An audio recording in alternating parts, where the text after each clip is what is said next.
I woke up to a miracle today. Triggers fade as I find my way. No judgment to lead astray. In this peaceful state I'll stay. Welcome to A Course in Miracles in Practice. We're jumping straight into one of those concepts today that seems entirely straightforward at first glance. Until the Course gets its hands on it, right? Exactly. The idea of freedom. That's right. Today, our focus is Lesson 279. Creation's freedom promises my own. And this lesson, it really does something quite revolutionary. It changes where we think freedom is located, temporally speaking. Yeah, most of us, with busy lives, jobs, families, we tend to think of freedom as something way off in the future, like a reward. A moment of deliverance, perhaps, when the pressure is finally off, when the project is done, or the kids are grown. But this lesson pulls it right into the present. The idea here, as we'll explore, is that freedom isn't something we earn later. It's a state we're actually just remembering right now. Precisely. We're uncovering it, not working towards it. So the aim today is to really ground this high-level concept in our daily lives, the places where we feel constrained or stressed. Okay, let's start by reading the lesson text itself. Lesson 279, Creation's freedom promises my own. The end of dreams is promised me, because God's Son is not abandoned by his love. Only in dreams is there a time when he appears to be in prison and awaits a future freedom, if it be at all. Yet in reality, his dreams are gone, with truth established in their place. And now is freedom his already. Should I wait in chains which have been severed for release when God is offering me freedom now? I will accept your promises today and give my faith to them. My Father loves the Son whom he created as his own. Would you withhold the gifts you gave to me? That opening line really sets the whole framework, doesn't it? Creation's freedom promises my own. It does. It's saying freedom isn't just a personal goal or, some limited human right. It's suggesting freedom is the essential nature, the unbounded reality of everything God creates. It's the natural state. So if we take that as the starting point, the creation itself is inherently free, then our own feelings of being limited or stuck or imprisoned somehow, those must be fundamentally unnatural. They have to be distortions. Think about how often we see the world, especially maybe in our professional lives, operating on principles of scarcity, competition, boundary. Oh, absolutely. You feel like you constantly have to fight for limited resources or limited time or attention, the feeling that there isn't enough to go around. And those environments, those competitive pressures, are perfect examples of believing in an unnatural creation, a creation based on limits. Because boundless love, by definition, can't create limitation. It can't produce scarcity. So when we buy into that frantic, competitive drive, that mindset saying, I have to get this promotion because there's only one spot, or I need to hoard this information, we're actually denying our own inherent freedom in that moment, because we're denying the boundless nature of creation itself. The practical link, I think, is often behavioral, isn't it? It really shows up in how we treat people. If creation is free because love creates without limits, then our freedom is reflected when we can genuinely be kind, when we stop looking for fault or blame, even when things are stressful. When I finally stop mentally critiquing how my coworker handled that project, I often realize, almost simultaneously, that I've dropped the criticism I was holding against myself too. And that shared release mechanism, that's absolutely central to how the Course works. You literally cannot hold someone else in judgment, believing they're guilty or wrong, and feel free yourself at the same time. That's like a mutual chain. It is. Because guilt requires your mind to constantly maintain offense, right? Defining where you end and the guilty other begins. It takes energy. So the moment you release that judgment on someone else, you stop maintaining the fence, the chains just drop from both wrists, metaphorically speaking.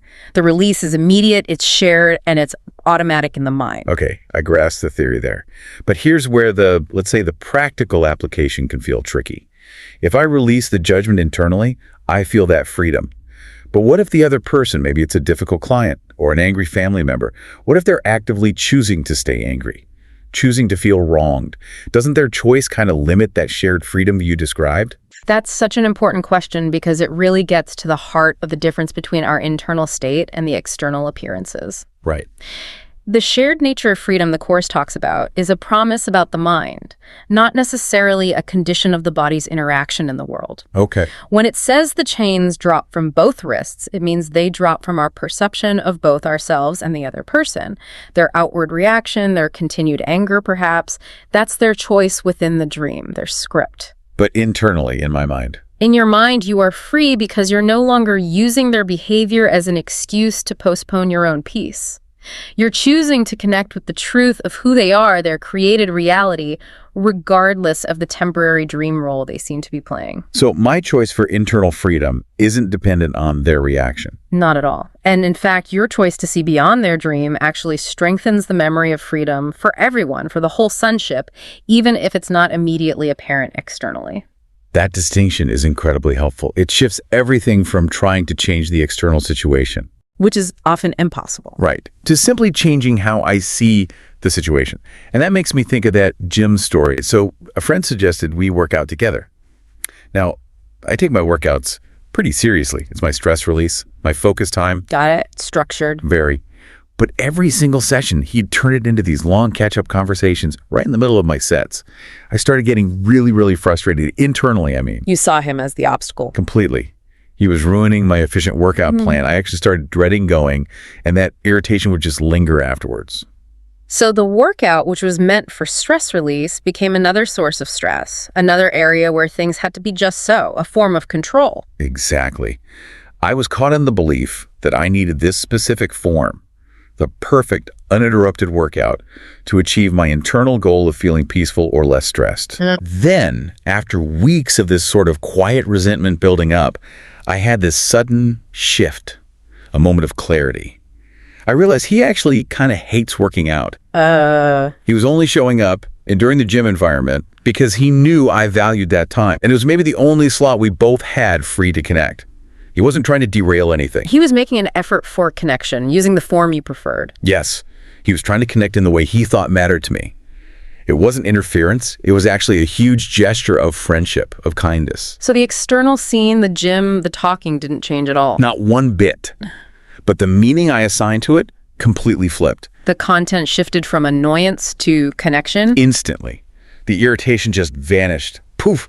I saw his effort, his kindness, where before I only saw interruption. The chains dropped, as the lesson says. We still hang out, but now it's usually coffee while our kids play.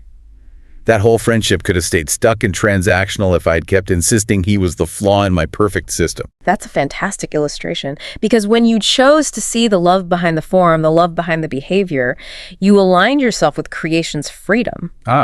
You let the relationship be defined by that boundless kindness rather than your own limited ego-driven goals about workout efficiency. That is changing your sight. And it shows freedom is immediate. You didn't need the scene to change to become free within the scene. That immediacy that connects directly to that powerful line in the lesson, the end of dreams is promised me. This feels central, but also easily misunderstood. People hear end of dreams and their minds often jump to something dramatic, something external, like the end of the physical world, maybe death, or some big cosmic finale. Like an apocalypse movie plot. Something like that. They treat it as a future event, often a frightening one. But that completely misses the psychological internal reality the Course is pointing to, doesn't it? Completely. Because in the Course view, life itself is eternal. The idea that life can end, the belief in death, that's part of the dream. The body changes, yes, forms shift, but the underlying essence, life itself, is changeless. So the end of dreams isn't about forms disappearing. It's about the belief system collapsing. It's the end of believing that fear, limitation, guilt, or lack define us or reality. It's a fundamental shift in the content of the mind. Fear gets replaced with love. Okay, let's make that concrete. Where does this dream content show up day to day? I'd say maybe the constant worry about finances, right? The dream that money equals safety or worth. Or the stress about work performance, the dream that my job title or achievements define who I am. Or obsessing over health, the dream that the body is fragile and dictates my well-being completely. Those are the shapes the dream takes. Exactly. So when the end of dreams begins to be realized, those external things, the job, the finances, the body, they don't necessarily vanish overnight, but their meaning, their power to induce crushing fear or define your worth, that starts to dissolve. The grip loosens. Yes, the fear that those things are the ultimate reality is lifted. And that shift, that internal release, marks the beginning of waking up, even while we still appear to be walking around in the world dealing with daily life. It sounds less like a dramatic explosion and more like a quiet settling, a growing stillness where the noise used to be. That's a perfect way to put it. The drama subsides because we lose interest in the conflict that fuels it. The texture of true freedom isn't necessarily some ecstatic high. Often it's just this quiet, unshakable peace where tension and struggle used to live. It's realizing the struggle was kind of self-imposed. Yeah. Manufactured by the part of the mind that thought it was separate and had to fight for everything. And now that manufactured self, the ego, starts losing its grip, losing its relevance.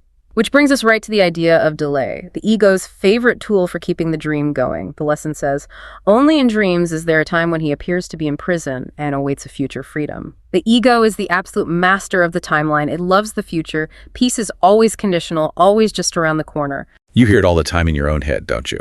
I'll feel better once this project is finished. I'll be able to relax after the holidays. I'll forgive them later when I've had time to process. That later, that future orientation, is often a very subtle but incredibly effective way of using time to delay choosing peace now. As someone juggling work and family, I feel this constantly. We're so conditioned to believe our value is in future achievements, in planning, in productivity. My internal script runs like, I can't really rest until the savings goal is met, or I won't be a truly good parent until I get all the kids' schedules perfectly organized for next term. The striving for future security becomes the prison itself. And that's the ego's genius trap. The Course tells us time can be a learning device, a framework where we get chances to choose differently. But when we misuse time, when we use it to postpone the choice for peace, It stops being helpful. it becomes the bars of the cage. Waiting for freedom, projecting it onto some future event or condition is just another sequence in the dream. It's a promise that never quite delivers full satisfaction because the source of unease isn't external. And the body often gets recruited as Exhibit A for this delay, doesn't it? Oh, heavily. The ego constantly argues, look, I'm too tired, I'm getting older, I have this physical condition, I'm limited by this body. We point to our physical form as the concrete proof that we are, in fact, trapped, and that freedom must wait until the body is better. But we're giving the body power it doesn't inherently have. The body isn't the source of the prison. It's more like a mirror reflecting the mind's decision to believe in limitation, to choose delay. Think about physical stress responses in demanding environments.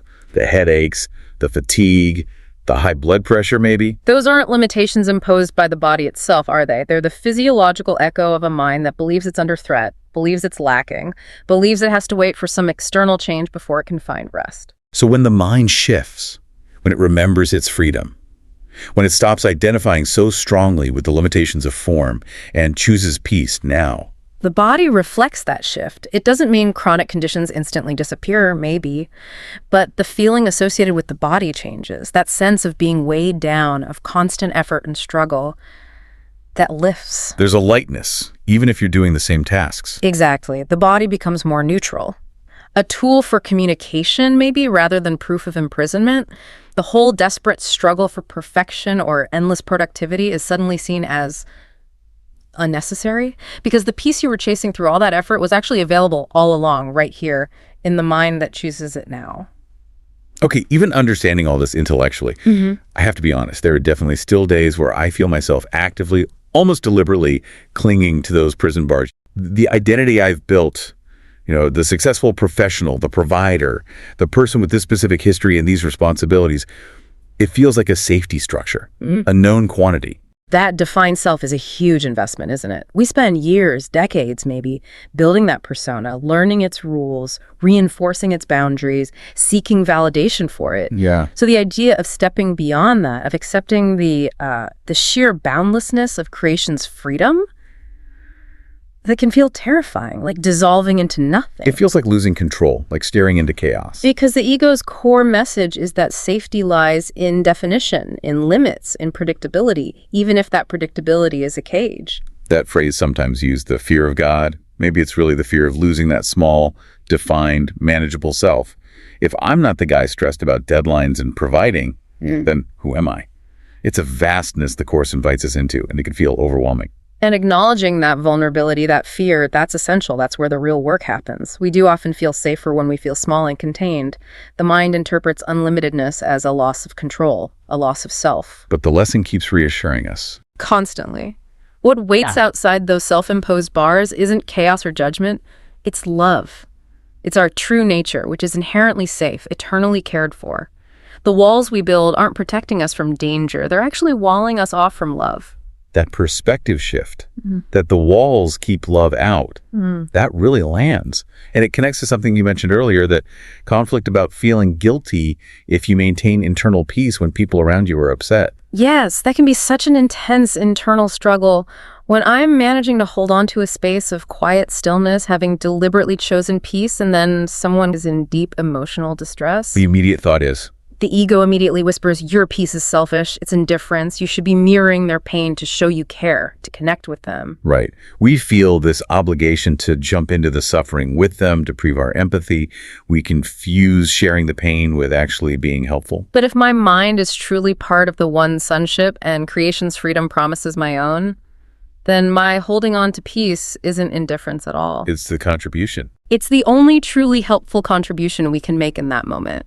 The world doesn't need more reflections of chaos or sadness. It desperately needs anchors of sanity, people holding a quiet, steady space of peace amidst the turmoil. So when you choose peace, you're not abandoning the person in distress. You're strengthening the collective memory of truth. You're offering a silent reminder just by your presence that another way of experiencing the situation exists in their mind too. It's available. It's a quiet demonstration that says, look, the external circumstance doesn't have to dictate the internal state. It proves the chain is already severed, even if they don't see it yet. And that leads beautifully into the second half of the lesson, which feels like a direct response to this promise of freedom. It shifts from the big metaphysical statement to a very personal commitment. I will accept your promises today and give my faith to them. It feels like an active choice, an invitation to trust right now. The tone changes, doesn't it? It becomes incredibly gentle, almost parental and reassuring. Yes. When I read, "My Father loves the Son whom he created as his own," it feels like this unwavering foundation of support, like the ultimate release from performance anxiety. It's God saying, you can rest, relax. Nothing you did, nothing you thought you failed at has changed your reality as my beloved Son. And there's such a quiet confidence in that final question. Would you withhold the gifts you gave to me? It shifts the focus entirely away from our own perceived flaws or lack of faith, and puts it squarely on the absolute certainty of the Creator's nature, which is boundless love and giving. It's the voice of a mind that's finally starting to trust its source again, instead of trusting its own fearful, self-made identity. And realizing that when I choose to accept this freedom now, in the specific moment of irritation or worry, I'm not just doing it for myself, I'm not sneaking out of the dream alone. Because your mind is intrinsically connected to all minds. Right. My choice for freedom resonates. It somehow reminds the entire sonship on some level that the prison door was never locked. My freedom is shared freedom. That collective impact is so crucial. Every single time one mind anywhere accepts this truth, even for an instant, it strengthens the memory of truth in everyone. Our individual choice for peace is genuinely the most powerful thing we can do for collective awakening. You can't isolate it. Truth is unified by its very nature. So the separate self, the mind that thought it was alone and trapped in its little story, it just dissolves in that recognition of freedom. And what's left is just unity. The awareness that we're all part of this same unbounded free creation. We stop arguing with love. And as that noisy dream fades, the view becomes clearer. We start to see each other differently, not through the lens of job titles or roles or past mistakes. But as we actually are, as we were created. Free, loved, and in reality already home. That recognition is instant and it's simultaneous for everyone, even if it unfolds in time within the dream. So the promise ultimately means that heaven, that state of perfect peace and unity, isn't postponed. It's not a future destination. It's simply remembered. It's the awareness right now that no one, not the annoying colleague, not the demanding client, not the child pushing boundaries, no one is actually outside the circle of love. And knowing that, seeing that, it just brings the drama to a halt. It settles you into that quiet peace. Which is the very texture of freedom. Okay, so for everyone listening who feels caught in that cycle of delay, trapped by future must-dos, whether they're financial, professional, family-related, let's make this really practical. How do we apply this lesson the moment we feel those chains tightening? Let's break it down into maybe 5 actionable steps you can use right in the moment. Just pause and notice. Notice what's happening internally. What's the story you're telling yourself? This takes a bit of honest self-observation. Stop when you feel that discomfort, the irritation, the weariness, the frustration, and try to pinpoint the specific narrative that's justifying your lack of peace right now. Is it, I can't possibly relax until this deadline is met? Or, I won't feel okay until this person apologizes or changes their behavior. Right. Identify the condition you've set for your freedom. Gently repeat the core idea of the lesson. Just quietly, internally remind yourself, creation's freedom promises my own. This isn't about forcing a feeling or using it like some magic spell. It's more like stating a fact to counter the prevailing lie of limitation or delay that your mind is believing. Let the idea just settle in your mind. You're affirming the underlying truth of your nature against that fearful thought pattern. Acknowledge the feeling itself, but without judging it. Name the discomfort. You could say to yourself, okay, I'm feeling this tension in my shoulders right now, or I notice I'm believing I have to wait until vacation starts before I can feel any ease. Just name it. See it. Don't label it bad or wrong. Just notice it as an investment you're making in the dream of delay. Ask for help. Ask for a shift in perception. Internally, ask to see the situation differently. This is the moment of opening up. You're essentially asking, show me the truth here. Show me the love behind this form, even if I can't see it right now. Show me where the chain has already been severed. It's an invitation for clarity, for a different way of seeing that same situation.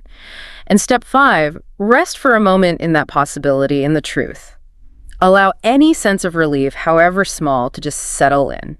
Freedom isn't something you achieve through frantic effort. It's fundamentally a state of rest, of accepting the truth.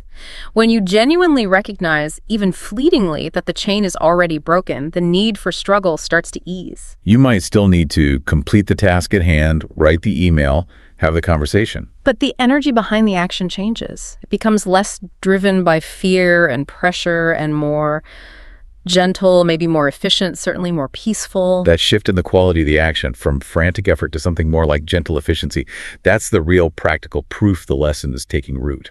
So as you go about your day-to-day, try to become aware of those internal timelines your mind keeps setting up. Notice whenever you hear that inner voice saying, "I'll feel better once," or "I can forgive when." I'll be free after. Those are the dream's artificial deadline speaking. They're trying to bind you to a future that never quite arrives and to conditions that never fully satisfy. And when you notice one, pause, just for a second. And remember the truth this lesson states so clearly. The chain is already broken. Creation's freedom promises your own now, not later.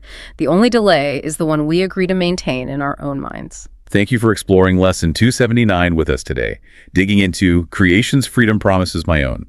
If this conversation sparked any insights for you, perhaps helped you spot a hidden area of self-imposed delay in your own life, we always appreciate hearing from you. You can reach us via email at acim@theworldharmonyproject.org. And we're also on TikTok at The World Harmony Project. Until next time, here's a thought to consider. If your freedom truly is already complete, guaranteed by creation itself right now, what seemingly small act of present moment kindness, maybe towards yourself, maybe towards someone else, are you now completely free to offer without waiting for anything to change first?